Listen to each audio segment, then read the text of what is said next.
ফিলিস্তিন ফিলিস্তিন। আমরা প্রথম একটা স্লোগান দেব ফিলিস্তিনের পক্ষে, নারায়ে তাকবীর। আকাশ বাতাস প্রকম্পিত করে ফিলিস্তিনের পতাকা যাদের হাতে আছে সবাই পতাকা নাড়িয়ে নারায়ে তাকবীর।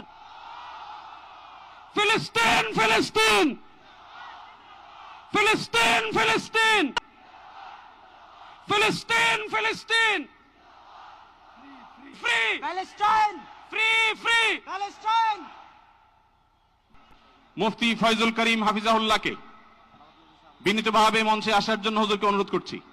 এবার আমি মঞ্চে আসার জন্য অনুরোধ করছি বাংলাদেশ খেলাফত মজলিসের মাননীয় আমির জনাব মাওলানা মামুনুল হক হাফিজাহুল্লাহকে মঞ্চে আসার জন্য বিনীতভাবে অনুরোধ করছি। জনাব মাহমুদুল হাসান সোহাগকে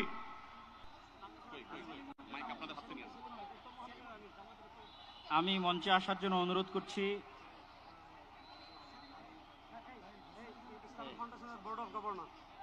আমি ইসলামিক ফাউন্ডেশনের বোর্ড অফ গভর্নর মাওলানা মুসাদ্দিক বিল্লাল মাদানীকে মঞ্চে আসার জন্য অনুরোধ করছি।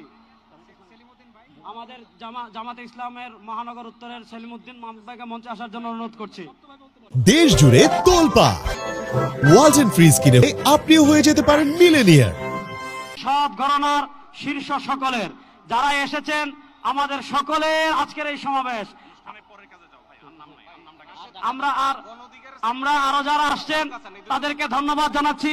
আন্তরিক ধন্যবাদ জানিয়ে আমরা আমাদের পরবর্তী কার্যক্রমে যাচ্ছি ইনশাআল্লাহ। আমাদের ঢাকা সাংবাদিক ইউনিয়নের সভাপতি, জামাত ইসলামের নেতৃবৃন্দ, হেফাজতে ইসলামের নেতৃবৃন্দ, ইসলামী আন্দোলন নেতৃবৃন্দ, বাংলাদেশ খেলাফত মজলিসের নেতৃবৃন্দ, খেলাফত মজলিসের নেতৃবৃন্দ, আমাদের এবি পার্টির নেতৃবৃন্দ, এনসিপির নেতৃবৃন্দ, আরো যত আমাদের নুরবাদ সংগঠন, সব সংগঠনের এখানে এত নেতৃবৃন্দ এসেছেন, আমার নাম বলে শেষ করতে পারবো না। সকলকে আমরা আমাদের অন্তঃস্থল থেকে শুকরিয়া আদায় করে আমরা আমাদের পরবর্তী কার্যক্রমে যাচ্ছি ইনশাআল্লাহ। ভাই, যারা ডান পাশে, মঞ্চের ডান পাশে যারা বিশৃঙ্খলা করছেন, আপনাদের করজোড় করে আমরা অনুরোধ করছি কোন দুর্ঘটনা যেন না ঘটে। সবাই শান্ত হন, সবাই শান্ত হন। মঞ্চের ডান পাশে যারা আছেন তারা শান্ত হন। অনুগ্রহ করে সবাইকে শান্ত হওয়ার জন্য অনুরোধ করছি। এই যে আমার প্রিয় যুবক ভাইয়েরা, এই যে free free Palestine, free free Palestine, from the river to the sea, Palestine will be free. আজকের প্যালেস্টাইন সলিডারিটি মুভমেন্টের আয়োজনে আজকের যে মার্চ ফর গাজা প্রোগ্রামে এই স্টেজ থেকে যে নির্দেশনা আসবে সুশৃঙ্খল ভাবে প্রোগ্রামকে সাকসেসফুল করার জন্য, আমরা কি আহ্বানগুলো শুনতে রাজি আছি? আওয়াজ করে বলতে হবে আমরা কি রাজি আছি সবাই? এই যে যুবক ভাইয়েরা,